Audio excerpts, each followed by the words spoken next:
Қазыбек Келдібекұлы. Сыр бойында дүниеге келген халқымыздың кемеңгер билерінің бірі қаз дауысты Қазыбек би.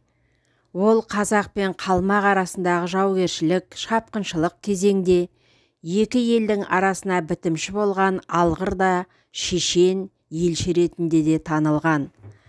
Халықтың ауыз әдебиеті мен салт дәстүрін, ата жолын жастайынан меңгерген Қазыбек би өз заманындағы озық ойлы, әділде көреген, батылда батыр тұлға ретінде ел билеген хандардың мемлекет басқару ісіне араласып, ішкі сыртқы саясат тұрғысында кеңес те беріп отырған.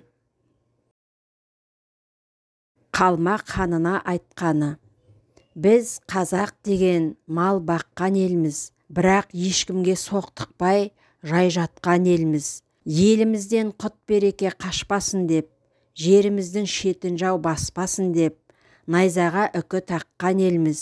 Ешбір дұшпан басынбаған елміз, басымыздан сөз асырмаған елміз.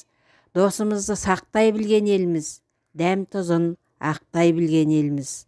Асқақтаған хан болса, сөз ұқпайтын паң болса, қанға қан, жанға жан алатынымызды жасырмаған елміз.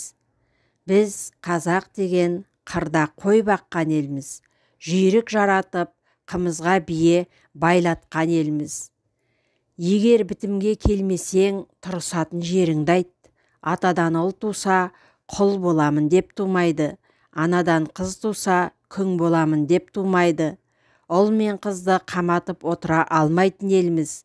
Сен қалмақ, біз қазақ, қарпысқалы келгенбіз. Қазақ қалмақ баласы табысқалы келгенбіз. Сен қабылан болсаң, мен арыстан, алысқалы келгенбіз. Ермен бірге ел азады, тағындағы хан азады, бабындағы би азады. Өркенім өссін десең, кекшіл болма, кесапаты тиер еліңе.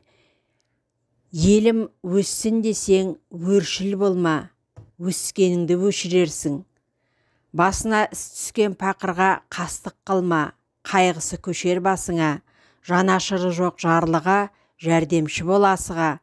Қиын қыстау күндерде өзі келер қасыңа. Арадан шыққан жау қиын, таусылмайтын дау қиын.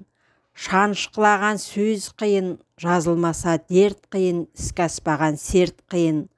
Ақылыңнан адасып, өзің түскен өрт қиын. Бірлігі кеткен ер жаман, егесі өткен ел жаман. Бір қолың ұрысшы болса, екінші қолың арашашы болсын. Жауға сілтер қаруыңды ешқашан жақыныңа сілтеме. Ашу дұшпан, ақыл дос, ақылыңа ақыл қос.